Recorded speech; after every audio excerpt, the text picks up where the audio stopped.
예수님께서 십자가에 못 박혀 돌아가신 언덕의 이름이 히브리어로는 골고다, 라틴어로는 갈보리라고 했는데 그 의미는 똑같이 해골이라고 했습니다.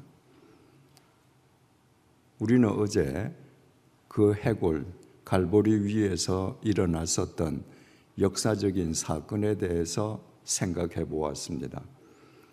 빌라도 총독이 예수님께 사형 선고를 했고 예수님이 끌려간 곳이 바로 그 해골 갈보리였습니다.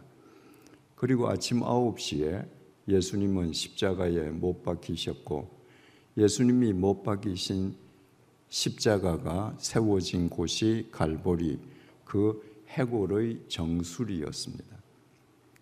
아침 9시에 십자가에 못 박혀 돌아가신 예수님께서는 오후 3시에 숨을 거두셨는데 6시간 동안 해골의 정수리에 박힌 그 십자가에서 예수 그리스도의 보혈이 흘러내려서 그 해골을 적셨습니다.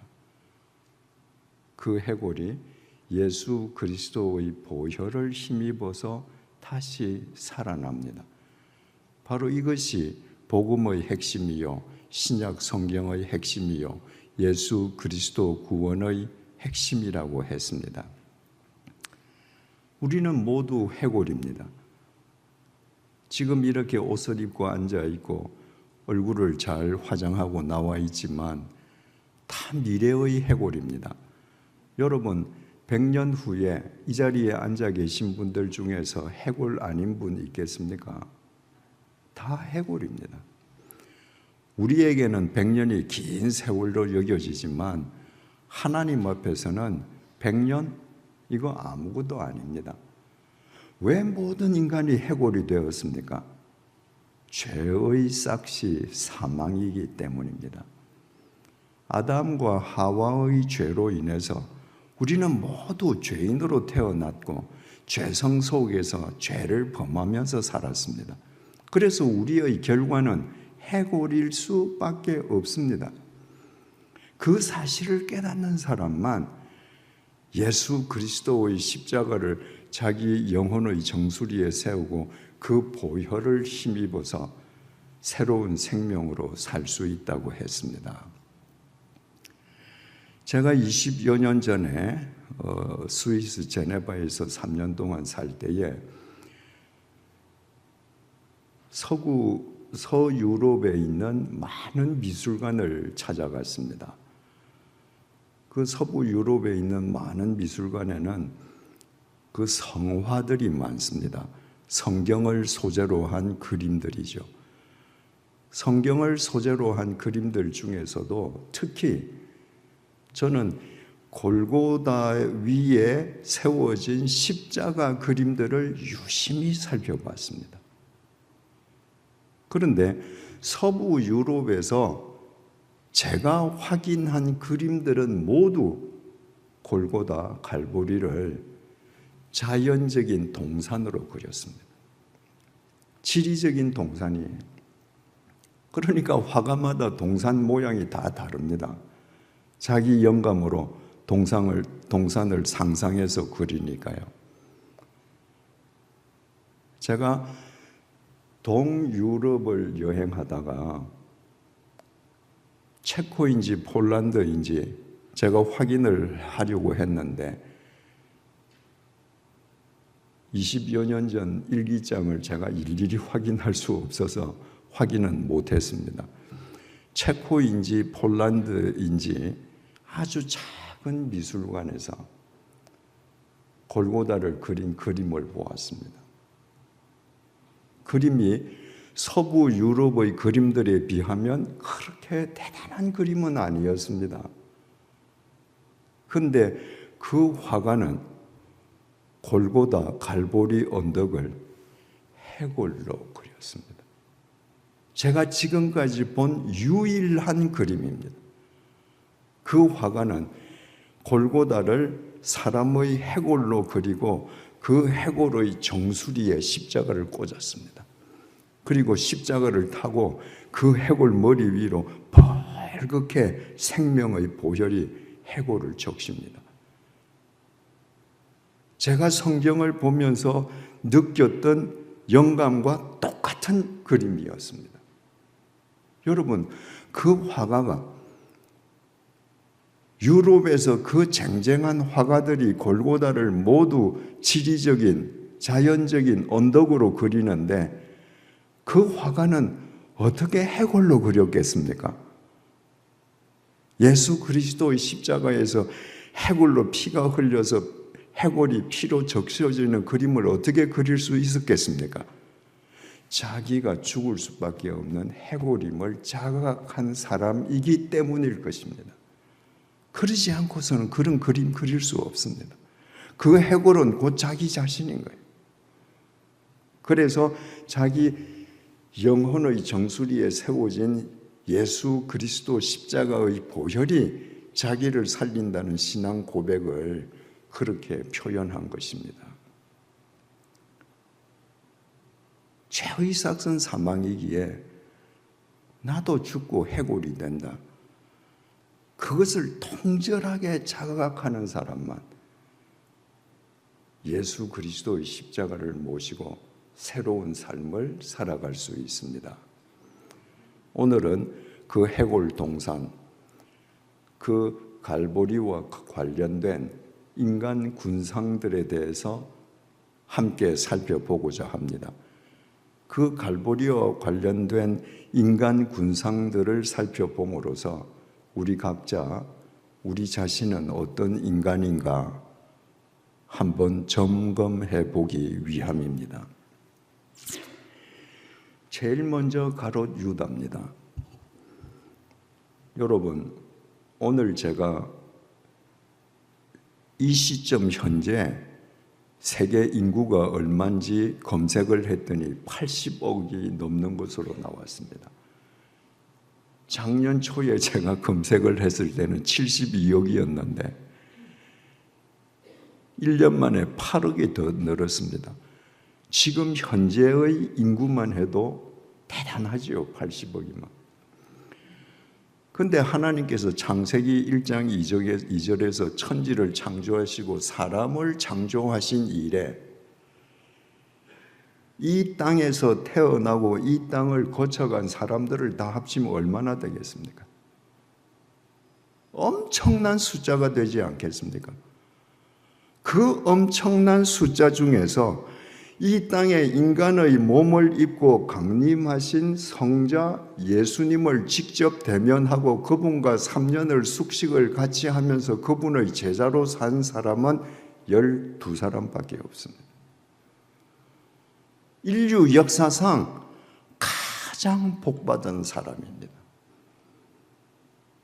가롯 유다가 그 12명 중에 한 명입니다. 그런데 가롯 유다가 어떻게 했습니까? 은산 30냥과 스승 예수를 맞바꾸었습니다. 인류 역사상 가장 복된 자리를 은 30냥 때문에 발로 차버렸습니다. 그 결과는 비참했습니다. 자기의 잘못을 깨닫고 가롯 유다가 자살하지 않습니까? 그럼에도 불구하고 그는 지금까지도 저주의 대상이 되어 있습니다.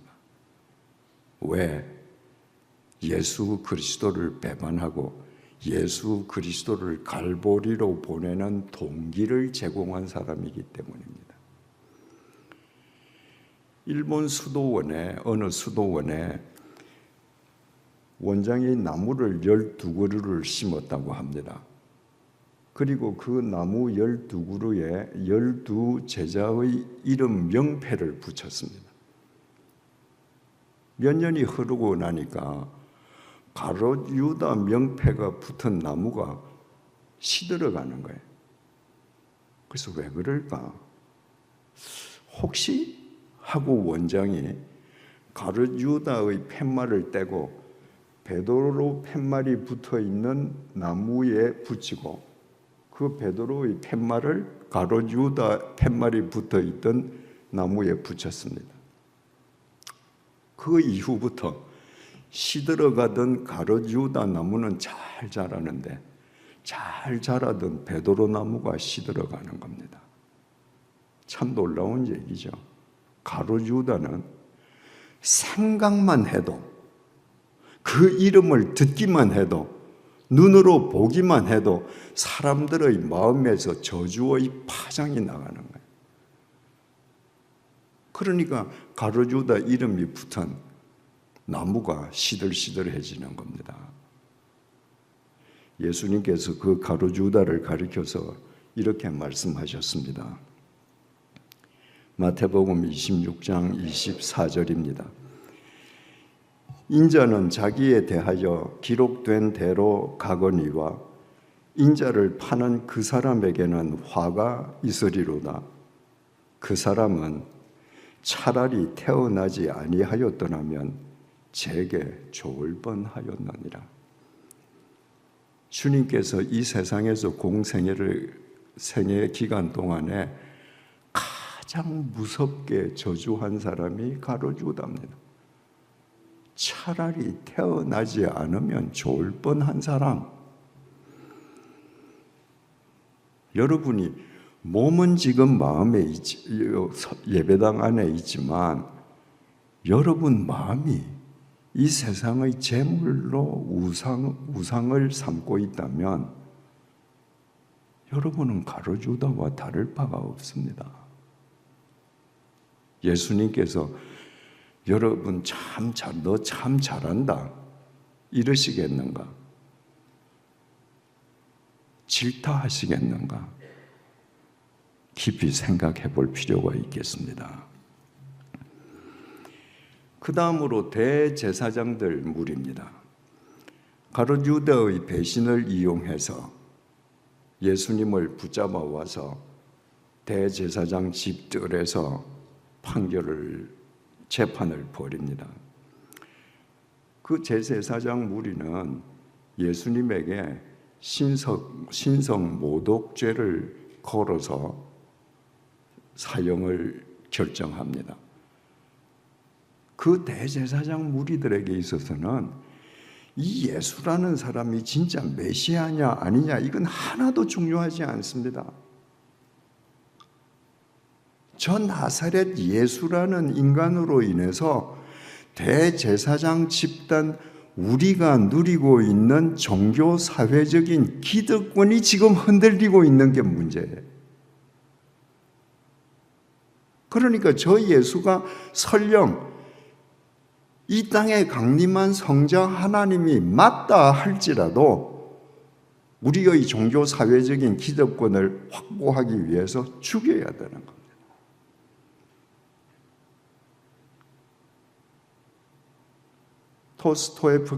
도스토옙스키가 쓴 카라마조프의 형제에 기가 막힌 얘기가 나옵니다. 주님께서 고통받는 러시아 국민들을 위해서 재림하시기로 결심하시고 러시아 교회 지도자들에게 통보하셨습니다. 내가 이제 다시 재림한다고. 러시아 교회 지도자들이 모여서 회의를 했습니다. 그리고 그 대표자가 예수님을 찾아가서 이렇게 말합니다. 예수님, 이렇게 빨리 오시면 어떡합니까? 좀 더 있다 오셔야죠. 예수님이 빨리 오시면 그들은 좋은 것이 아니라 예수님이 오시는 즉각 자기들이 지금 누리고 있는 종교 사회적인 기득권이 날아갈 게 두려웠던 겁니다. 도스토옙스키는 자기 당시에 타락한 러시아 정교회 사제들을 소설 속에서 그렇게 공박했습니다. 그러나 뭐니 해도 타락한 제사장의 원조는 예수님을 죽음에 몰아넣었던 대제사장들입니다. 유럽의 문학에서 다 타락한 대제사장의 원형으로 그들이 얼마나 자주 언급되었는지 모릅니다. 여러분, 내 신앙 연륜이 아무리 길고 내가 교회에서 아무리 중요한 직분을 갖고 있다 할지라도 내 기득권을 지키기 위해서 진리의 한 부분을 내가 지금 부정하고 있다면 내가 타락한 대제사장입니다. 진리는 모두를 지켜야 하는 것이기에 진리의 한 부분이라도 부정하면 그것은 진리의 모두를 부정하는 것입니다. 그래서 그 대제사장 집단이 예수님을 갈보리에 보내는데 일익을 담당했습니다. 예루살렘 군중들이 있습니다. 마태복음 21장 6절에서 11절을 잘 들어보십시오. 제자들이 가서 예수께서 명하신 대로 하여 나귀와 나귀 새끼를 끌고 와서 자기들의 겉옷을 그 위에 얹음에 예수께서 그 위에 타시니 무리의 대다수는 그들의 겉옷을 길에 펴고 다른 이들은 나뭇가지를 베어 길에 펴고 앞에서 가고 뒤에서 따르는 무리가 소리 높여 이르되 호산나 다윗의 자손이여 찬송하리로다 주의 이름으로 오시는 이여 가장 높은 곳에서 호산나 하더라. 예수께서 예루살렘으로 들어가시니 온 성이 소동하여 이르되 이는 누구냐 하거늘 무리가 이르되 갈릴리 나사렛에서 나온 선지자 예수라 하니라. 예수님께서 갈보리에서 십자가에 못 박히시기 닷새 전에 예루살렘에 입성하시는 장면입니다. 예수님께서 지금 타고 계시는 건 나귀 새끼예요. 예수님이 깔고 앉은 것은 가죽 안장이 아니라 냄새나는 빈민 제자들의 겉옷입니다. 예수님이 탄 새끼 나귀가 걸어가는 그 앞에는 붉은 카페트가 깔려 있는 것이 아니라 그 사람들이 던진 자기 옷 그리고 사람들이 던진 나뭇가지들입니다. 그런데 예루살렘 사람들이 그 예수를 보고 이게 지금 코미디 같은 장면인데 그 예수를 보고 호산나라고 열광적으로 환영합니다. 호산나는 지금 구원해달라는 겁니다. 그리고 예수님께서 예루살렘 성에 딱 들어가시니까 온 성이 소동했다고 되어 있습니다. 예루살렘 안에 있는 그 성민들이 얼마나 열광적으로 주님을 환영했던지 성이 소동했다고 되어 있는데 우리말 소동하다로 번역된 헬라어 동사 세이오는 지축이 흔들린다는 겁니다. 여러분들 혹시 관중으로 꽉 찬 야구장에 한번 구경 가신 적이 있습니까? 관중이 꽉 찬 축구장에 구경 가신 적이 있습니까? 관중이 꽉 찬 야구장에서 홈런이 터지면요, 사람들이 와 하는데 그 순간에 지축이 흔들리는 느낌을 받습니다. 축구장에서 우리 선수가 골을 넣어서 탁 들어가는 순간에 와 하면 지축이 흔들립니다. 지금 예루살렘 지축이 흔들리고 있습니다. 그러면 그 예루살렘 군중들이 다 예수님이 누구신지 지금 알고 호산나 하면서 예수님을 환영하는 것 같지요? 이들이 환영하는 것은 예수님이 아니고 예수님의 신통술입니다. 이들은 이미 들어서 알고 있습니다. 예수님이 물을 포도주로 바꿨다는 것, 바다의 폭풍을 잠재우셨다는 것, 바다 위를 걸어가셨다는 것, 죽은 자를 살리셨다는 것, 빵 5조각과 물고기 2토막으로 수천 명을 먹이셨다는 것, 그거 다 알고 있습니다. 이들은 그 신통력을 이용해서 이루어지기를 바라는 자기들의 욕망을 지금 열광하고 있는 겁니다. 쉽게 말하면 예수님의 신통력을 이용해서 성취되기를 바라는 자기들의 욕망을 투사해서 예수에게, 실제의 예수가 아니라 예수의 허상을 향해서 지금 열광하는 겁니다. 그 증거가 어딘가? 닷새 동안에 자신들의 욕구가 성취되지 않았거든요. 그래서 닷새 후에 어떻게 합니까? 대제사장의 선동으로 예수를 못 박아 죽이라고 이 사람들이 지축이 흔들릴 정도로 소리칩니다.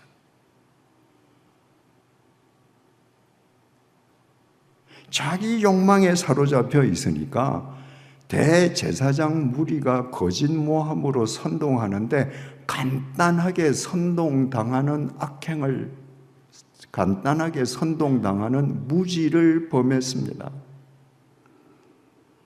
여러분은 지금 예수를 믿습니까? 아니면 여러분의 욕망을 투사시킨 예수의 허상을 믿습니까? 여러분이 예수를 믿는다면 어떤 상황을 당할지라도 예수님만 신뢰할 것입니다. 그러나 여러분들이 여러분의 욕망을 투사한 예수의 허상을 믿는다면 여러분들은 예수님을 원망할 때가 수없이 많을 겁니다. 여러분은 여러분이 만든 예수를 믿으니까, 예수는 여러분의 종처럼 여러분이 원하는 거 다 해줘야 되니까. 예수님은 그런 분이 아닙니다. 여러분이 여러분의 욕망을 예수님에게 투사해서 예수님의 허상을 예수라고 믿으면 여러분 쉽게 선동당하는 무리를 범하게 됩니다. 욕망에 사로잡혀 있으면요, 사리 분별력이 없습니다. 이 세상에는 언제든지 선동하는 악행을 범하는 사람들이 있습니다. 교회들 중에도 있습니다. 목사들 중에도 있습니다. 선동은 진실로 하는 게 아닙니다. 선동은 거짓으로 하는 겁니다. 왜 선동하는가? 쉽게 선동당하는 무리가 도처에 있기 때문입니다. 누가 쉽게 선동당하는가? 예수를 보지 않고 예수에게 자기 욕망을 투사해서 예수의 허상을 보는 사람들, 그 사람들은 자기 욕망에 사로잡힌 사람들이거든요. 그런 사람들이 선동당하는 무지를 범합니다.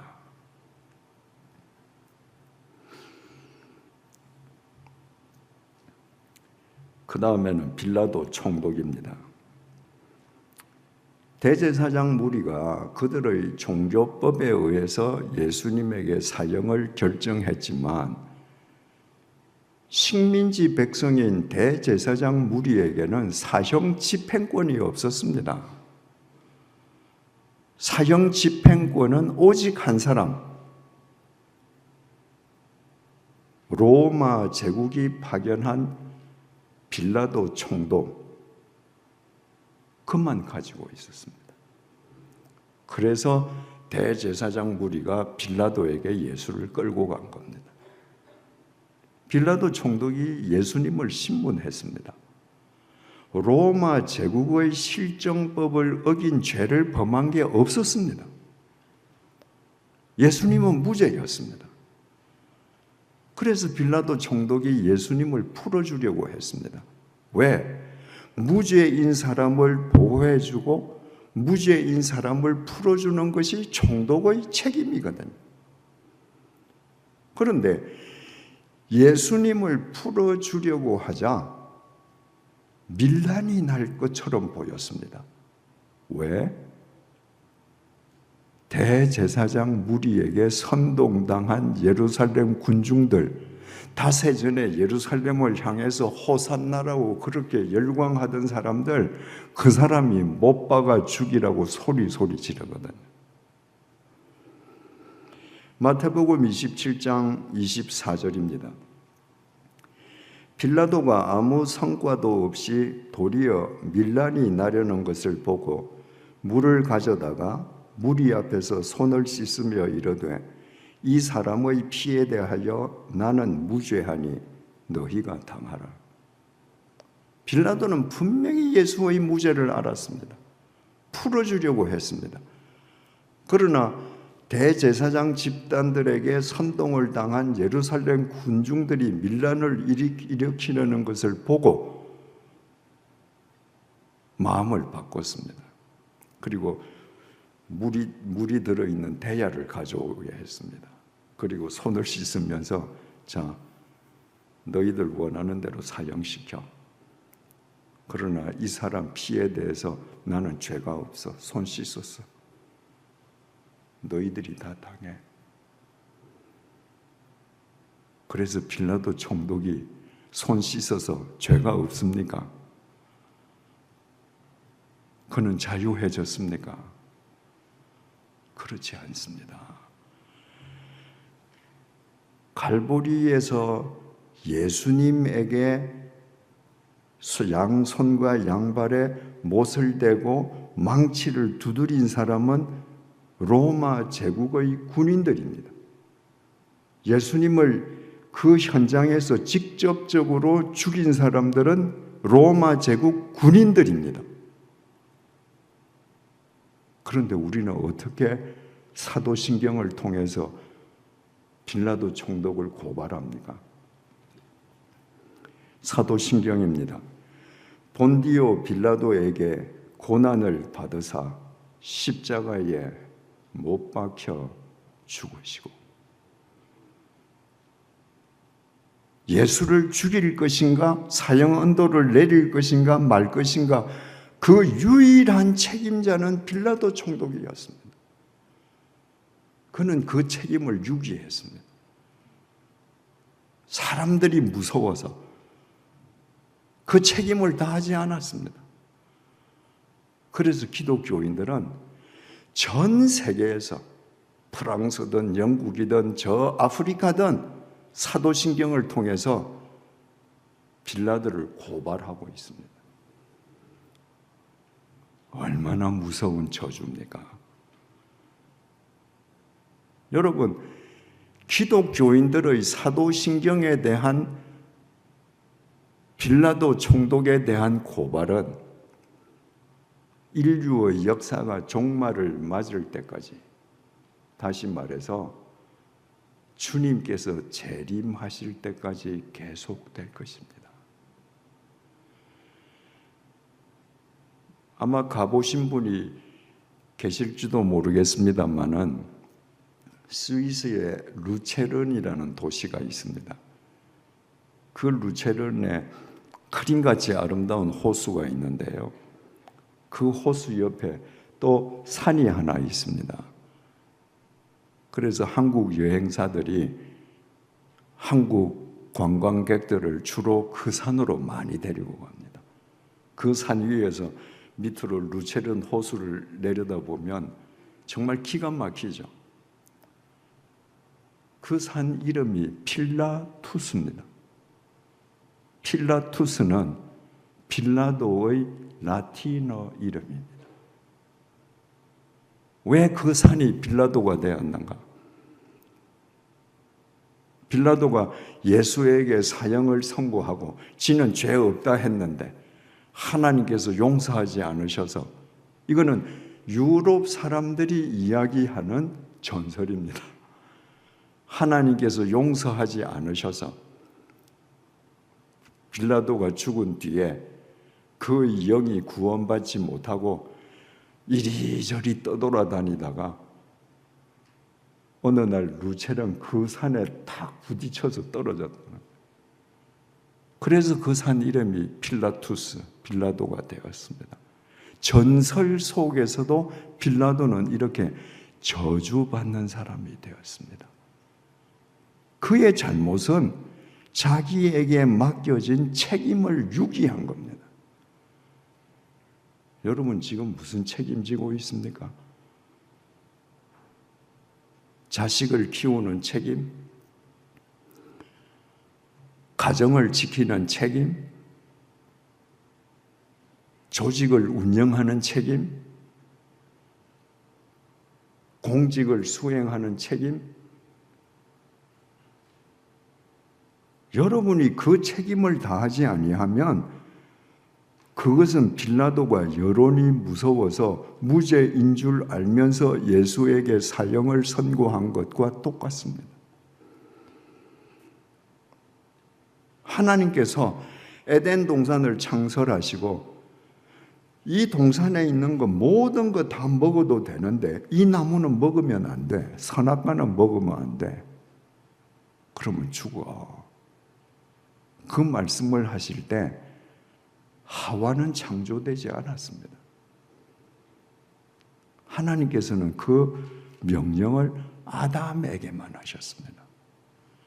그 다음에 하나님께서 아담의 돕는 배필로 하와를 창조하셨죠.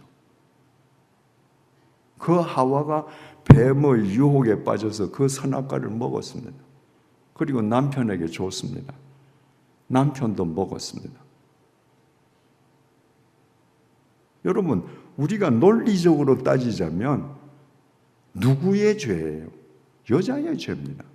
성경은요, 남자의 죄라고 정의합니다. 왜? 그 나무를 먹지 말라는 말씀을 받은 사람, 그 나무를 먹지 않도록 자기 아내가 된 하와를 보호할 책임이 있는 사람이 아담이었기 때문입니다. 그래서 성경 전부 다 아담 한 사람으로 죄가 들어왔다 그럽니다. 여러분이 아무리 작은 책임이라도 여러분에게 주어진 책임을 다하는 것은 이렇게 중요합니다. 그 다음에 오늘 본문을 보시겠습니다. 마태복음 27장 32절에서 44절입니다. 32절. 나가다가 시몬이란 구레네 사람을 만나매 그에게 예수의 십자가를 억지로 지워 가게 하였더라. 예수님은 허약했습니다. 옛날 사형수들은 자기가 못 박힐 사형 틀을 치고 사형장까지 가야 했습니다. 다른 강도들은 건장하게 자기 사형틀을 지고 가는데 예수님은 지고 가지를 못했습니다. 허약해서 쓰러졌습니다. 그랬더니 로마 군인이 근처에 있는 구레네, 지금 아프리카 리비아에서 온 구레네 사람에게 예수님의 십자가를 지게 했습니다. 그랬더니 이 구레네는 아닌 밤중에 홍두깨죠. 그 십자가를 억지로 지고 갈보리로 갔습니다. 여러분, 만약에 구레네가 그 십자가를 억지로 지지 않았다면 어떻게 됐을까요? 로마 군인들이 십자가를 대신 져줍니까? 아닙니다. 만약에 구레네 시몬이 억지로 십자가를 갈보리까지 지고 가지 않으면 어디 저 광야, 길거리, 골고다 가는 어디 저 벌판에 예수님은 못 박혀 죽었겠죠. 그러면 갈보리 해골 위에 세워지는 십자가, 이 복음의 상징은 이루어지지 않습니다. 여러분, 십자가는 억지로 지는 겁니다. 내가 십자가를 억지로 지기 때문에 누군가가 행복해집니다. 그 사람이 십자가를 억지로 지기 때문에 내가 행복해집니다. 십자가를 져본 사람이 또 집니다. 왜? 내가 십자가를 진 결과로 누구에겐가 하나님의 사랑의 열매가 맺는 것을 보았기 때문에 또 십자가를 지는 거예요. 33절에서 34절입니다. 골고다, 즉 해골의 곳이라는 곳에 이르러 쓸개탄 포도주를 예수께 주어 마시게 하려 하였더니 예수께서 맛보시고 마시고자 하지 아니하시더라. 어제 우리 살펴봤죠. 쓸개탄 포도주는 로마 제국이 십자가에 못 박혀 죽는 사형수에게 베푸는 마지막 자비, 이 썰개를 탄 포도주가 진통제 혹은 마취제 역할을 하거든요. 예수님께서 사형하셨습니다. 왜? 죄의 싹슨 사망이기에 그 인간들을 위해서 주님께서 그 인간의 죄값을 대신 치르시기 위해서 십자가의 제물로 돌아가시니까 십자가의 그 고난의 고통을 100% 받으셔야 우리에게 100% 구원이 임하는 것이지, 주님께서 그 구원을 한 80%만 받으신다, 경감시킨다, 구원이 완전해질 수 없는 겁니다. 35절에서 36절, 그들이 예수를 십자가에 못 박은 후에 그 옷을 제비 뽑아 나누고 거기 앉아 지키더라.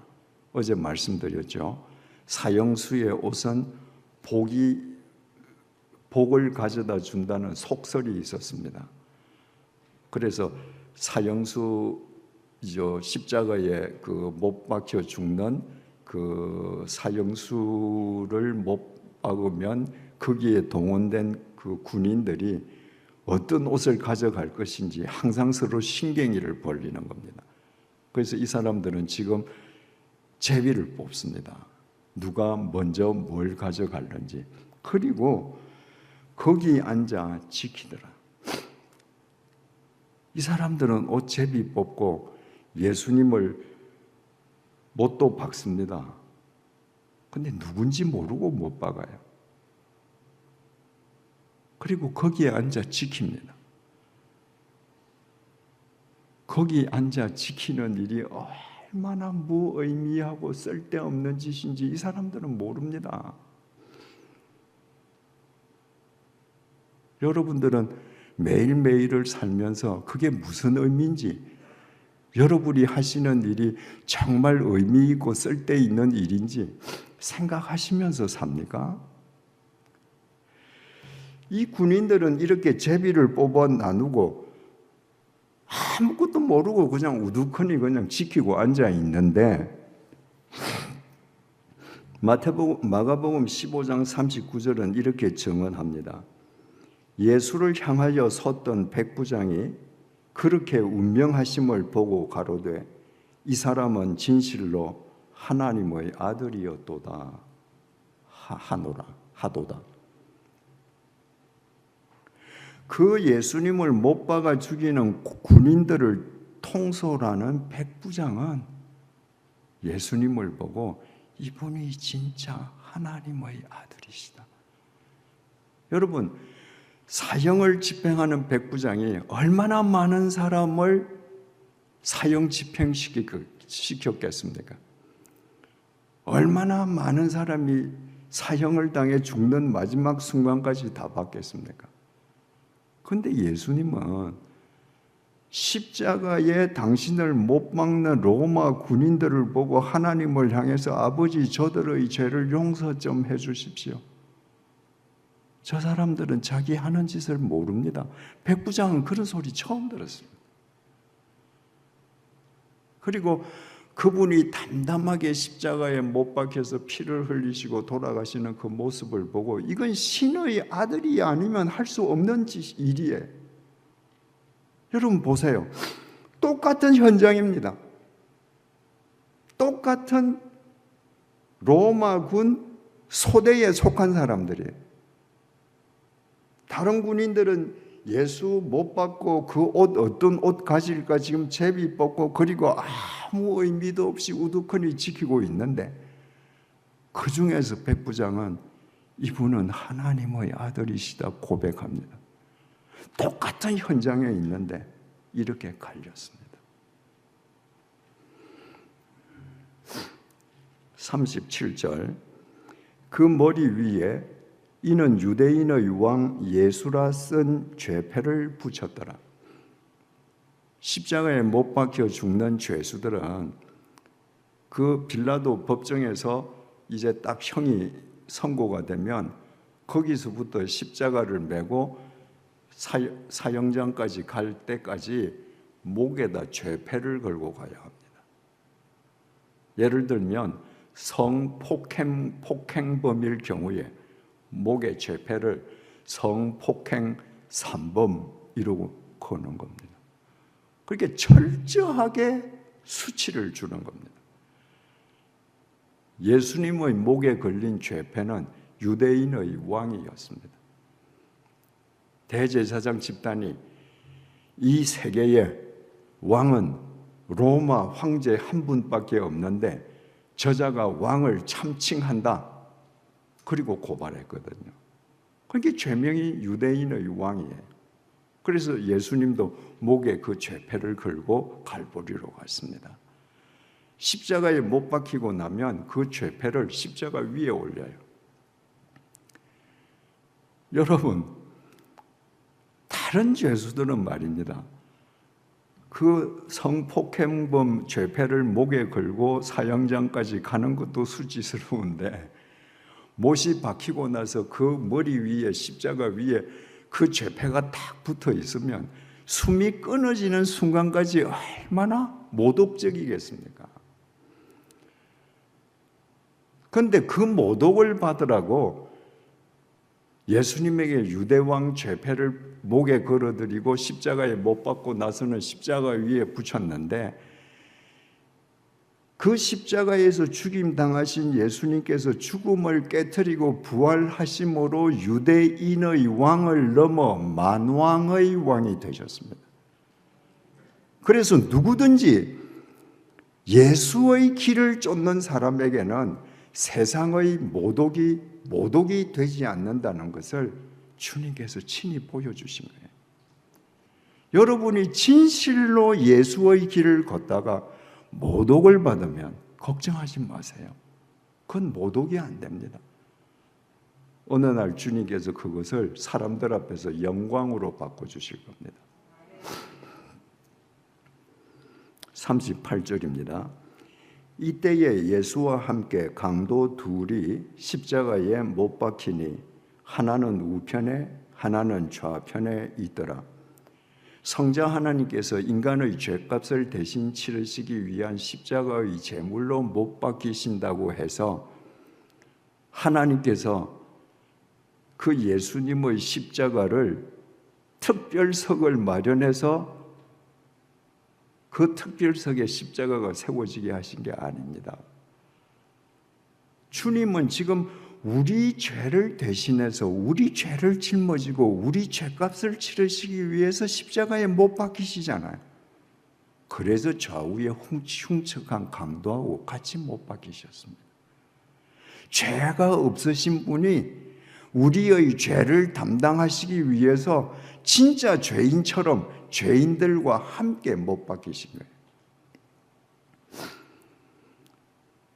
39절에서 40절입니다. 지나가는 자들은 머리를 흔들며 예수를 모욕하여 이르되 성전을 헐고 사흘에 짓는 자여 내가 만일 하나님의 아들이거든 자기를 구원하고 십자가에서 내려오라 하며. 지나가는 사람들, 예루살렘 군중들이죠. 지나가는 사람들은 예수를 보고 머리를 흔들며 모욕했습니다. 여러분, 사람이 머리를 흔들고 모욕하는 것은 모욕의 극치입니다. 우리도 그러잖아요. 이야기하다가 그 인간도 아니야. 그 인간, 그 짐승이야. 상대하지 마. 이럴 때 머리를 흔듭니다. 예루살렘 군중, 그들이 누구예요? 다 세전에 그렇게 열광했던 사람들 아닙니까? 그런데 선동을 받아서 예루살렘 못 박아 죽이라고 소리 지르는 것도 모자라서 이제 그 앞에서 머리를 흔들면서 모욕합니다. 예수님께서 자기 성전된 육체를 가리켜서 너희가 이 성전을 헐면 내가 사흘 만에 다시 세우리라. 너희들이 나를 십자가에 못 박아 죽이면 내가 사흘째 되는 날 죽음을 깨뜨리고 다시 살아나리라. 그런 의미로 말씀하셨는데 그 말을 유대인들은 46년 동안 돌과 나무로 지은 유대 예루살렘 성전을 헐면 내가 사흘 동안 이 나무와 돌로 성전을 새로 짓겠다. 이 오해한 겁니다. 그래서 지금 그 소리 하는 거예요. 네가 그 성전을 헐면 사흘 만에 다시 짓겠다 했다며, 네가 하나님의 아들이라면 거기서 내려와 봐. 여러분, 인간들이 참 못됐습니다. 알지도 못하면서 누가 뭐라고 하면 부화뇌동에서 사람을 모독할 때 모질게 합니다. 예루살렘 인간들이 지금 그렇습니다. 41절에서 43절입니다. 그와 같이 대제사장들도 서기관들과 장로들과 함께 희롱하여 이르되 그가 남은 구원하였으나 자기는 구원할 수 없도다. 그가 이스라엘의 왕이로다. 지금 십자가에서 내려올지어다. 그리하면 우리가 믿겠노라. 그가 하나님을 신뢰하니 하나님이 원하시면 이제 그를 구원하실지라. 그의 말이 나는 하나님의 아들이라 하였도다. 여러분, 대제사장들, 서기관들, 장로들, 유대교 지도자들 평소에 그 구별된 옷을 입고 얼마나 점잖을 떠는 사람들입니까? 그 사람들도 예수님을 놀려 먹으려고 예루살렘에서 갈보리까지 찾아왔습니다. 그리고 희롱합니다. 네가 다른 사람은 구원한다면서 너는 구원 못하냐? 네 하나님의 아들이라며. 진짜 하나님의 아들이면 내려와봐. 카라마조프에 그 나오는 러시아 정교회 사제들보다 훨씬 더 모진 사람들입니다. 44절, 함께 십자가에 못 박힌 강도들도 이와 같이 욕하더라. 강도들은 아무것도 모르고 예수님 좌우에 못 박혔는데 지나가는 행인도 고개를 절레절레 흔들면서 모욕하고, 예루살렘에서 지체 높은 대제사장들, 장로들, 서기관들도 나와서 예수를 희롱하는 걸 보고 부하내동에서 이 두 강도들도 지금 주님을 욕을 했습니다.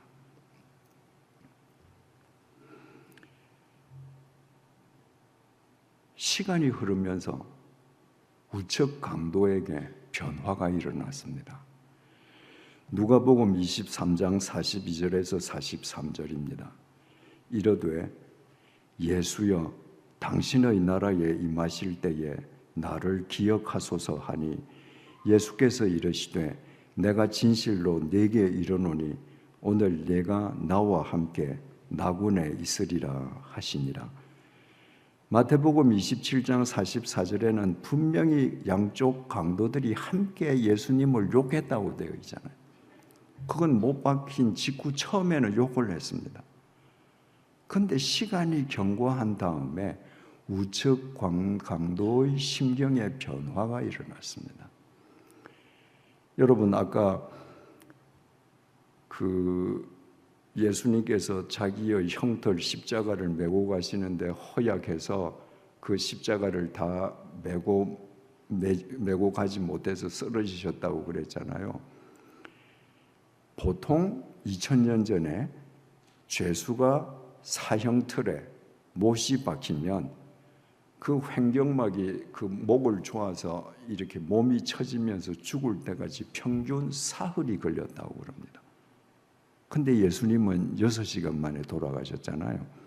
근데 그 십자가에 못 박히는 사형수에게 로마 제국이 마지막으로 베푸는 자비는 모략탄 포도주를 주는 것이고 진통제, 마취제를 주는 것이고, 십자가에 못 박힌 사형수에게 로마 제국이 주는 특권은 숨이 끊어지기 전까지 로마 황제를 제외하고는 누구든지 욕을 해도 허락해 줬습니다. 그러니까 사흘 동안 근 72시간 동안 지금 못이 박혀서 악에 박힌 이 사형수들이 온갖 욕설을 다 내뱉는 겁니다. 그러니까 사형수들이 십자가에 못 박히는 날이면 예루살렘 사람들은 그 사형수들이 욕하는 재미로 나가서 구경하는 거예요.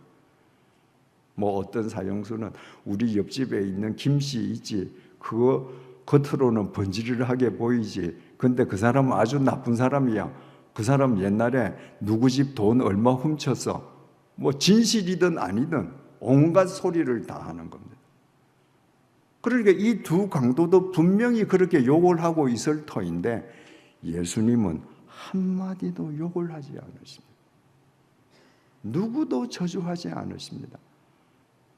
그리고 저들을 용서해달라는 소리를 백부장보다 더 가까이서 들었습니다. 아, 이분은 나와 다른 분이다. 그래서 자기의 영혼을 그에게 의탁했습니다. 똑같은 강도인데 똑같은 현장에서 못 박혀서 지금 똑같이 죽어가는데 그들도 이렇게 갈렸습니다. 제자들입니다. 제자들은 전날 밤에 예수님과 최후의 만찬을 끝내고 겟세마네 동산에서 기도하러 갈 때까지만 해도 이 세상 사람들이 모두 다 버린다 할지라도 우리는 주님을 절대 버리지 않는다고 호언장담했던 사람들입니다. 근데 베드로는 대제사장 집 뜰에서 예수님을 처음에는 부인하고 예수님을 부인해도 상대가 안 믿으니까 두 번째 맹세하고 부인하고. 유대인이 뭐로 맹세합니까? 하나님의 이름으로 맹세하는 거예요. 하나님의 이름으로 나 저 사람 몰라 맹세해. 그래도 상대가 안 믿으니까 세 번째 부인하고 맹세하고 저주했습니다. 저 저주받을 인간 나는 절대 몰라. 하나님의 이름으로 맹세해. 그것뿐만이 아니었습니다. 예수님께서 십자가에서 못 박히시는 현장에서 다 도망갔습니다. 요한 사도 한 명을 빼고. 왜? 지금 예수님께서 왕을 참칭하다가 국사범으로 지금 십자가에 못 박혀 돌아가셨으니까 그 불독이 자기네들한테 튈 수 있거든요. 예전에 공화당 말기에 김재규 정보부장의 그 권력이 하늘을 날아가는 새도 떨어뜨리지 않았습니까? 대한민국에서 사업을 한다는 사람 치고 공직자 중에 출세하겠다는 사람 치고 김재규 정보부장에게 줄을 대고 싶어서 안달 안 난 사람이 있습니까? 근데 그분이 박정희 대통령 시해범으로 밝혀졌습니다. 그와 친하게 지나던 사람들도 모두 연을 끊었습니다. 난 모른다 그랬습니다. 왜? 대통령을 죽인 사람하고 내가 친한 게 소문나면 내게 무슨 불이익이 있을 줄 모르거든요. 제자들 다 도망갔습니다. 그런데 십자가에 못 박히신 주님께서 요한이 한 명 남은 걸 보고 요한에게 자기 생모 마리아를 부탁합니다. 그랬더니 요한이 마리아가 죽을 때까지 그 마리아를 자기 집에 모셨습니다. 그 절체절명의 순간에 예수님께서 십자가에서 돌아가시는 그 절체절명의 순간에 자기 목숨을 부지하기 위해서 도망가는 대다수의 제자들, 그 죽어가는 예수의 명령에 순종해서 예수의 어머니를 거둬들이는 요한, 그들도 갈렸습니다. 아리마대 요셉과 니고데모 갈릴리 여인들이 있습니다. 마침내 십자가의 예수님께서 운명하셨습니다. 예수님의 장례를 준비해야 되는데 예수님의 장례를 준비해야 될 직계 제자들은 다 도망갔습니다. 그래서 아리마대 부자 요셉이 나섰습니다. 아리마대 부자라는 게 중요합니다. 여러분, 부자는 위기가 닥치면 몸을 사립니다. 예수가 왕을 참칭한 국사범으로 죽었으면 아리마대 지방의 거부 요셉은 예수하고 모르는 척해야 돼요. 그런데 마가복음 15장 43절에서 45절이 이렇게 증언합니다. 아리마대 사람 요셉이 와서 당돌이 빌라도에게 들어가 예수의 시체를 달라 하니 이 사람은 존경받는 공회원이요 하나님의 나라를 기다리는 자라. 빌라도는 예수께서 벌써 죽었을까 하고 이상히 여겨 백부장을 불러 죽은 지가 오래냐 묻고 백부장에 알아본 후에 요셉에게 시체를 내주는지라. 이 아리마대 요셉이 빌라도에게 가서 당돌하게 시체를 나한테 주세요. 이 당돌하게라는 말이 헬라어로 톨마오라고 기록되어 있는데 감시라는 말입니다. 평소에는 할 수 없는 일이에요.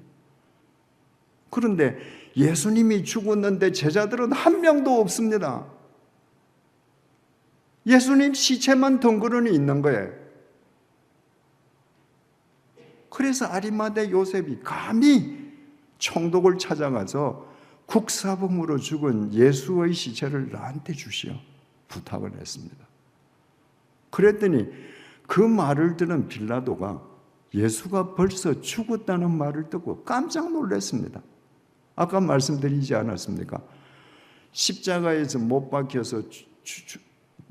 사형수들이 평균 사흘이 지나서 죽는데 6시간밖에 안 죽었는데 예수 죽었으니까 시체를 달라니까 믿을 수가 없었던 거예요. 그래서 자기 부하에게 야, 예수 진짜 죽었는지 확인해. 진짜 죽었습니다. 그랬더니 시체를 내줬습니다. 건장한 사람은 사흘을 버티는데 예수님은 6시간 만에 운명하셨습니다. 베들레헴 짐승 구유에서 태어나시고 나사렛 달동네에서 사시고 갈릴리 빈민들과 사신 예수님이 뭘 제대로 드셨겠습니까? 우리를 위해서 대신 십자가에서 돌아가신 주님께서 그런 허약한 몸을 가지고 십자가의 제물이 되셨다는 사실은 생각만 해도 마음이 짠합니다. 그래서 예수님의 시신을 인계받은 아리마대 요셉이 세마포로 싸서 자기가 죽으면 사용하려고 만들어 두었던 새 동굴 무덤에 예수님을 안치했습니다. 니고데모도 있습니다. 아까 그 아리마대 요셉이 그 예수님의 시체를 빌라도에게 주세요 하는 것이 톨마오, 감히 그렇게 부탁했다 그러지 않았습니까? 영어 NIV가 이렇게 번역을 했습니다. Gathered up courage, 용기를 끌어모아서. 그게 아리마대 요셉도 두려운 거죠. 내가 빌라도에게 예수 시체를 달라 했다 화를 입지 않을까? 그런데 온 용기를 끌어모아서 시체를 주시오. 니고데모는 산헤드린 의원인데 유대교의 지체 높은 사람이 그 나사렛 빈민 청년을 찾아간다고 하면 자기에게 화가 있을까 두려워서 아무도 안 보는 밤에 예수님을 찾아갔던 사람입니다. 그런데 예수님이 돌아가시고 나니까 사람들의 눈을 의식하지 않고 보란 듯이 값비싼 향품을 사와서 예수님 몸에 발라드렸습니다. 누가복음 23장 55절에서 56절 상반절입니다.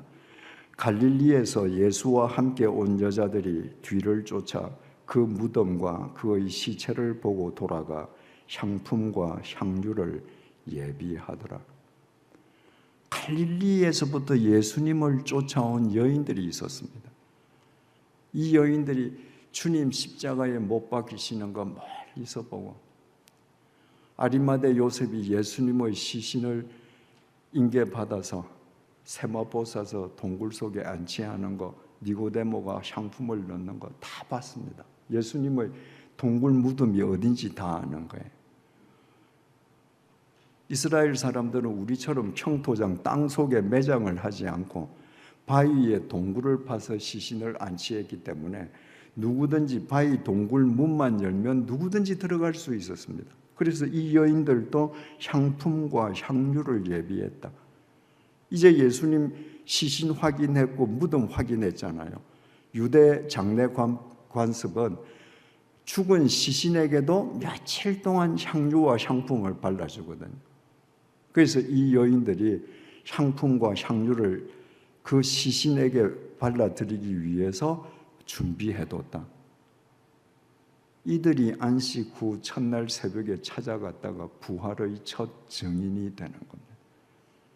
여러분, 예수님께서 십자가 위에서 인간의 죄값을 대신 치르시기 위해서 돌아가실 때 그 속에는 제자들도 포함되어 있었습니다. 제자들의 죄값도 대신 치러주시기 위해서 주님께서 돌아가셨습니다. 그 제자들 다 도망갔습니다.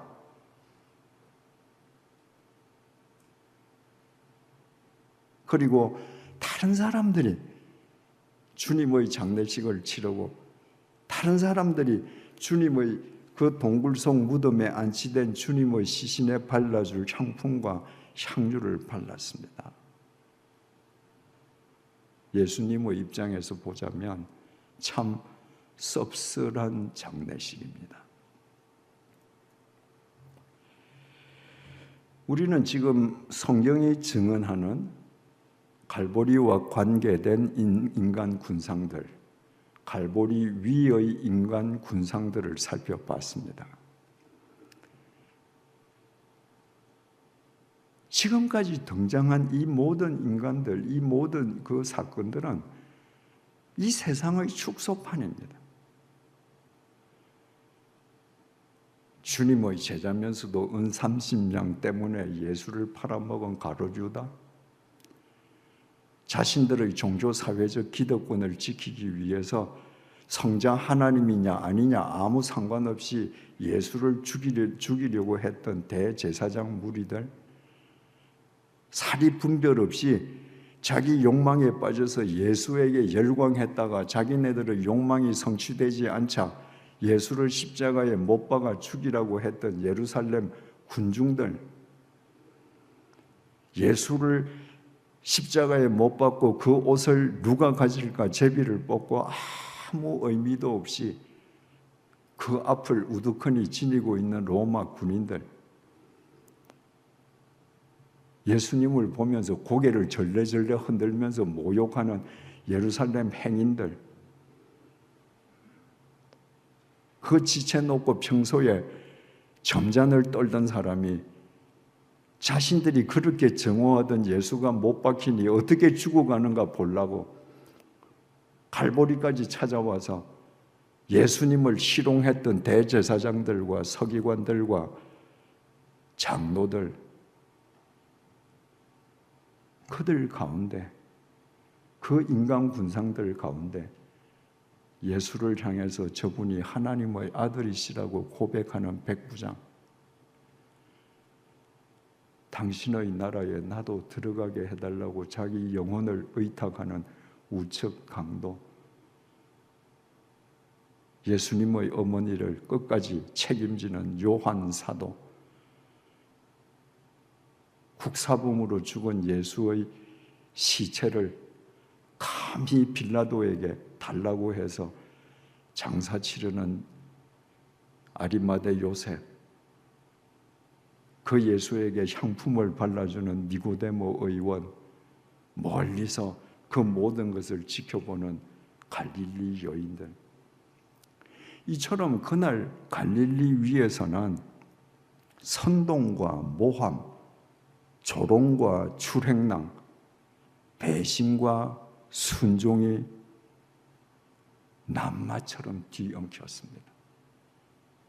주님에게 순종하는 사람은 극소수였고 모두 그 위에서 추태를 부린 사람들입니다. 그런데 여러분, 이 사람들은 2000년 전에 그 현장에서 그 시점에서 지금 이런 짓들을 하고 있는데 우리는 지금 2000년이 지난 시점에서 그거 보고 있잖아요. 왜 이 사람들이 이렇게 예수를 괴롭히고 모독하고 몹쓸짓을 했겠습니까? 그들이 해골이라는 걸 몰랐던 거예요. 2000년이 지난 오늘날 우리가 이 갈보리를 보면 해골, 갈보리 위에서 대제사장 해골, 장로 해골, 서기관 해골, 군인 해골, 예루살렘 군중 해골, 그들이 그런 추태를 벌린 거예요. 왜? 그들 지금 다 해골 아닙니까? 해골 위에서 해골들이 추태를 부립니다. 무엇을 몰랐기에? 자기들도 미국의 해골이라는 걸 몰랐습니다. 그 해골을 구원해 주시러 오신 예수를 몰랐습니다. 자기네들이 해골인지 몰랐으니까.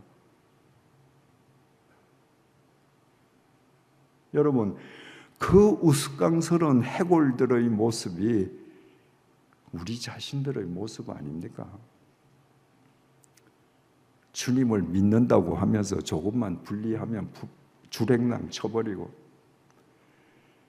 주님께서 내게 주신 책임을 사람들의 눈이 무서우면 유기해버리고, 말로는 예수를 믿는다고 하는데 내 욕망을 투사한 내가 만든 예수의 허상을 믿고, 내 기독권을 지키기 위해서 예수의 말은 얼마든지 짓밟을 수 있고, 우리 자신들의 모습 아닙니까? 만약에 이것이 사실이라면 우리가 똑같이 2000년 전에 갈보리 해골 위에서 해골들이 추태를 부린 것처럼 오늘 이 시간에도 우리가 해골의 추태를 부리고 있는 겁니다. 전문 디자이너들이 참고로 보는 전문 서적 가운데에 일루지온이라는 책이 있습니다. 환상이라는 거죠. 오래전에 그 책에 실렸던 그림이 있습니다. 아주 귀 부인이 막 이렇게 막 부푸는 드레스 있지 않습니까? 부푸는 드레스 입고 뭐 온갖 보석을 다 치장하고 머리를 이렇게 산처럼 올리고, 그리고 경대 앞에 앉아서 경대를 들여다보면서 화장을 고치는 그림이에요. 그런데 그 경대 거울 속에는 해골이 들어 있습니다. 참 의미심장한 메시지죠. 그 부인이 아무리 그렇게 가꾸어도 미래의 해골을 가꾸는 거라는 메시지를 그 디자이너가 그렇게 해준 거예요. 여러분, 우리가 갖춰 있고 우리가 가꾸고 해도 미래의 해골을 가꾸는 겁니다. 왜 우리가 해골인가? 죄의 싹은 사망이요, 우리는 죄인이기 때문입니다. 그 사실을 알아야, 내가 해골 갈보리인 것을 알아야 예수 그리스도의 십자가를 내 영혼의 정수리에 모시고 새 생명의 사람으로 살아갈 수 있습니다. 살아가는 교우 여러분, 우리 해골임을 잊지 마십시다. 우리 영혼의 정수리에 예수 그리스도의 보혈이 흐르는 그의 십자가를 모십시다.